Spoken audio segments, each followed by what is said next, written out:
Hey, at one time, this was somebody's new car. Every year, 20 million tons of this creates more than 30 million tons of these. It doesn't have to be this way. Welcome back to our channel. Hey, we got a video that should interest anybody that's living in the Salt Belt. If you live in the northern United States or in most of Canada, chances are that they're using salt on your roads and your cars can get really rusty from driving in the winter. Today we're going to do a comprehensive test on a number of products that are sold to prevent rust for automotive use. The testing we're going to do today is an attempt to simulate what your car would experience in the real world.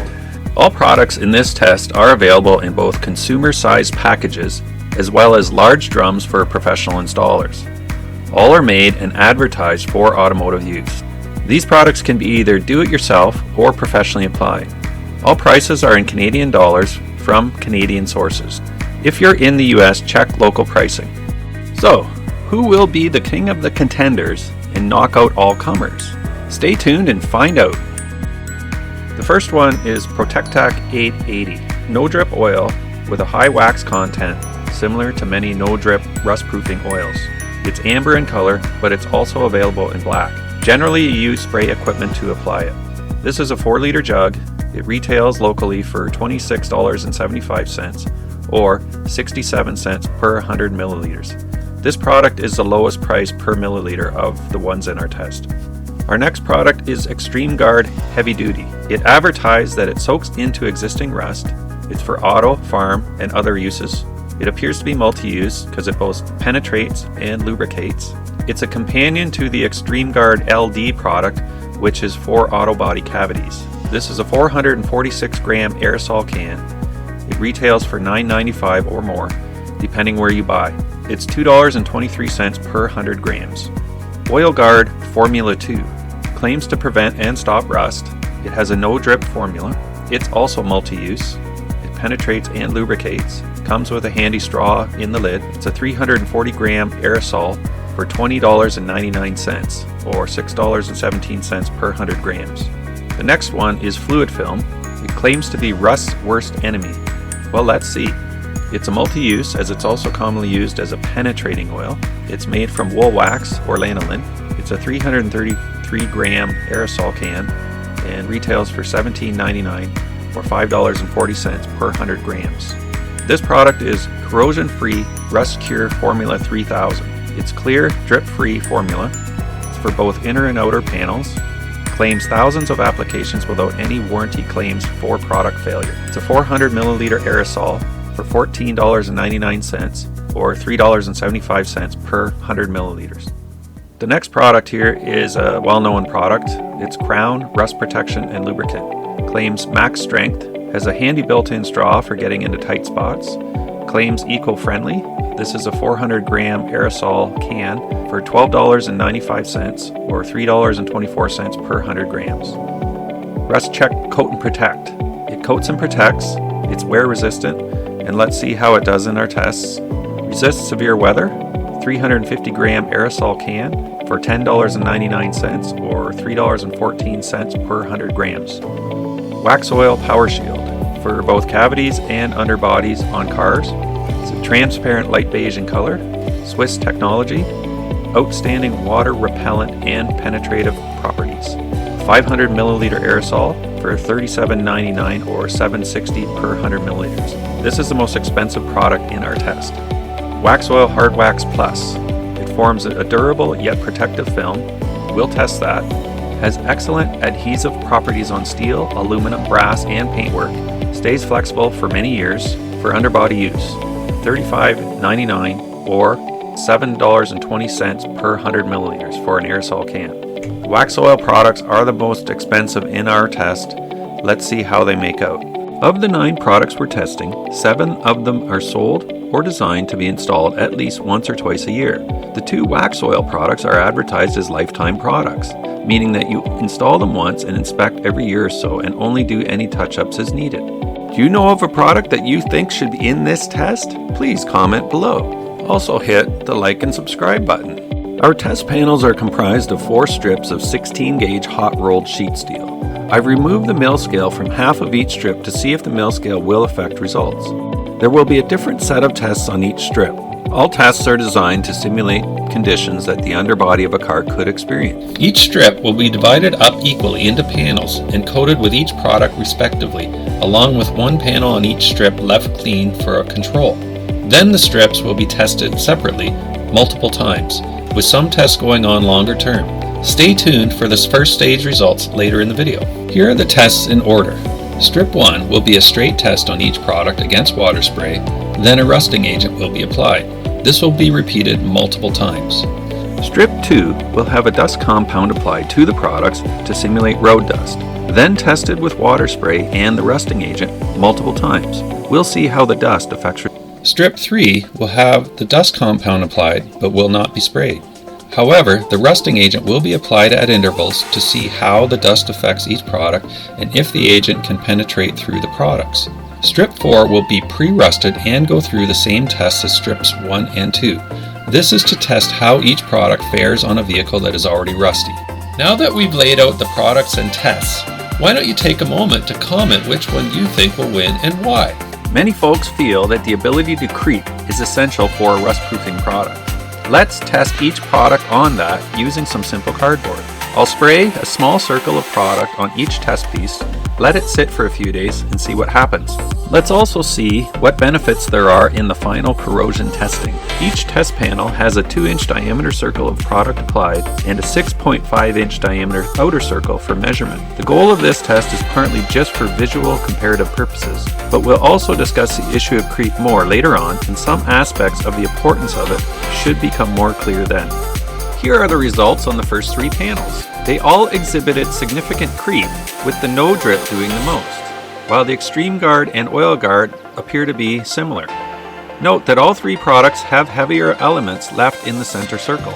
On the second set of 3, Fluidfilm appears to have the lowest amount of creep, while Corrosion Free has the most, and Krown appears to be in the middle somewhere. Take note that Krown has no heavier elements left in the center. The final 3 products appear to have the lowest amount of creep, with the rust check about halfway between the circles, and both Waxoyl products only creeping about a 1/4 inch or so. It will be interesting to see how this plays out in our testing. Stay tuned. Here's the test strips prepped, coated with each product and ready to go. I had filmed the process of spraying the panels and planned to use some of the footage, or I thought I filmed it. It didn't record for some reason, so note to self, triple check that camera once the record button is pressed. Anyways, I sprayed each panel using this simple box to keep overspray from contaminating neighboring sections, cleaning it between each product. This is a better view of all the panels sprayed and ready to go. On the far left are the control surfaces. Then, in order, No Drip Oil, Extreme Gard, Oil Guard, Fluidfilm, Corrosion Free, Krown, Rust Check, Waxoyl Power Shield, and finally Waxoyl Hard Wax Plus. Some products have a mild brownish color, while several are either whitish or light beige. Waxoyl Hard Wax is flat black, and note that a few of these products are also available in black, such as the No Drip Oil, Fluidfilm, and 1 or 2 of the others. Krown had the lightest viscosity by far of all the products and did not appear to set up at all. Some of it actually ran off the sides of the panels after spraying it on. Fluidfilm has the strongest odor of them all, and anybody who's used Fluidfilm knows it's a very distinctive odor. I used 1 3/8 inch wide masking tape between each panel to try and prevent creep and cross-contamination between panels. So there you have it. The panels are all ready, and now we wait. It's been 8 days, and now we're applying a good coating of dust to strips number 2 and 3. This will simulate conditions on dirt roads. I've rigged up a contraption to spray the dust compound, which is comprised of stone dust, powdered oil dry, chalk, and talc. We'll allow it to soak in for a couple days. It's now time for the first spray. We're using a typical consumer grade 2500 psi power washer with a general purpose spray tip. I'm keeping the distance to about 3 to 4 feet and continuously moving the spray and hitting each panel several times to simulate road spray and typical power washing a vehicle. After 3 of the test strips were sprayed with the power washer, I generously applied a rusting agent made from peroxide, salt, vinegar, and water. I applied it equally to all 4 strips. This stuff is quite powerful and will literally rust bare steel practically on contact. The test strips were then stored for 4 days. After those 4 days, test strips 1, 2, and 4 were sprayed again with the power washer and the rust agent reapplied, then stored again for another 4 days. This simulates multiple drives and washes during the long winters. Test strip 3 was sprayed with the rust agent at the same intervals. Keep in mind that test strip 3 is set up for longer term testing. Hey, if you've made it this far, how do you think your favorite product will do? Comment below. Also, share this video with your friends. Some of the initial results have been interesting with some surprises. They're coming up shortly after this test. This next test is to see if any of the products could make a mess of your driveway. I sprayed a sample of each onto this hard plastic table. I let them sit about 1.5 hours to approximate a time that it would take to get your car home after the installer has finished spraying it. At 1.5 hours, I tipped the table on edge to see what would happen. Here are the results after 3 hours of the table being on its side. Now I added 5 tiny drops of 2-stroke oil as a colorant to the corrosion free to provide a bit of contrast due to the poor lighting and the fact that the product blends in so well with the color of the plastic test media. Now some of you are probably saying that that could affect results. Well, let's see. As you can see in the results, there is no movement on the no drip oil, the oil guard, Fluidfilm, Rust Check, or the Waxoyl products. Some of the lighter elements of the Extreme Gard have ran down a few inches, and there is very little movement from the corrosion free. The little bit of dripping that you do see is mostly from the tiny amount of 2-stroke oil. The corrosion free does appear to set up and stay put. Now Krown, however, has made an absolute run for it. I had to put a paper towel down to catch it.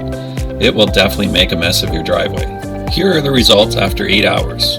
The lighter elements of the Extreme Gard have ran about 10 to 12 inches, so it may do a small amount of dripping on your driveway. Krown has pretty much left the building, while all the rest have stayed put. Here's how the test panels look after 2 rounds of heavy testing.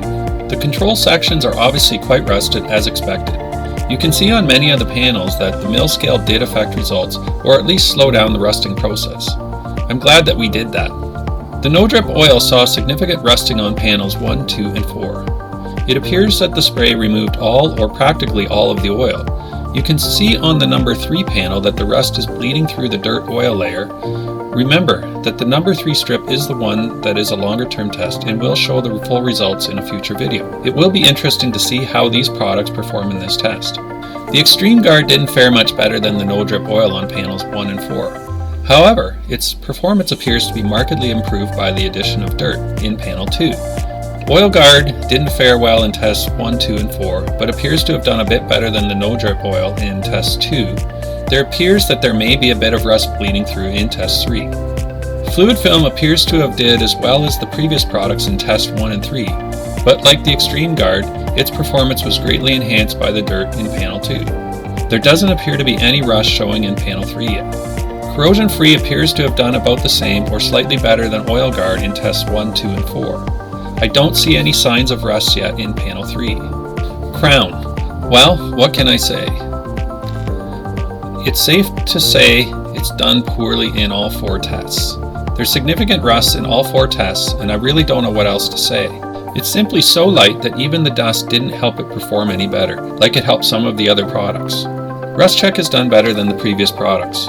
There's still some protecting parts of panel 1 and 4, while the others before it all gave up in those 2 tests. It also appears to have benefited from the dirt in panels 2 and 3, but there is some bits getting removed by the spray in panel 2. We'll see how that holds up longer term. Power Shield, our second last candidate, which really isn't actually sold for open underbody high spray areas, is actually doing quite well. There is no rust evident in panels 1, 2, and 3, and there is only small bits of rust showing in panel 4. Very good. It's also evident that the dust didn't soak into it in panel 2. It cleaned right up with the power spray. Just a bit more applied to panel 4 would probably help it last for a very, very long time. Hard Wax has also done exceptionally well in these tests. It's performed even better than the Power Shield and every other product. On a new or newer vehicle with a rust-free undercarriage, it will be very hard to beat. On a vehicle that has pre-existing rust, it still does very well. Here are the full interim results. I applied scores from 1 to 9, with 1 being the lowest, based on all the tests and other factors laid out in this chart. I didn't apply a score for the creep test as it proved to be a non-factor in the results, but I showed it for your interest. The percentage refers to the coverage of the outer circle area. Other factors includes things like effects on rubber seals and wiring, cleanup for maintenance, necessity of hole drilling, appearance after several years, and other factors. Resale benefit is a relative score based on how much the usage of the product could improve resale value based on these tests. The scores show that the Waxoyl products did very well in these tests. If you're looking for a product to really protect your vehicle, Waxoyl should definitely be on your list. Although it costs more up front, it ends up being not only cheaper in the long run, but also really performs. Many of the lower priced products not only didn't do well, but will also prove to be more expensive in the long run, probably in several ways. This testing has also shown that there's no truth to the saying, if it doesn't creep, it doesn't work. As you can see, the products that did the least amount of creeping tended to score higher. Now obviously, using any one of these products is certainly better than nothing, but it's clear that some do work better than others, sometimes by a very wide margin. We'll have some follow-up videos to show the performance of Strip 3 as well as some other tests. Here are some other random notes. Some rust coloration on the Rust Check and Waxoyl panels on test 3 is just some loose rust residue that ran from the crown panel when I accidentally tipped the panel a bit after the second application of the rust agent. Waxoyl is not to be confused with asphalt, rubberized, or tar undercoats. It is a unique product. We will be doing some long-term tests to show how Waxoyl competes against those products as well. We did this test in the most fair way possible. We are publishing all of our test specs, details, and data so that you can repeat the test if you feel so inclined, or if you don't believe these results. See the link in the description. A note about the dust test. If you spray in the fall, there is a lack of dusty roads then, and by the time you get to the spring, the products that benefit will be washed away. They really should be done in the spring or 2 times a year, which will drive costs up. Lifetime and annual costs are based on published professional installation costs for a full-sized pickup. Local costs may vary. So there you have it. I hope you found value in this set of tests, and I look forward to seeing you again on the next video.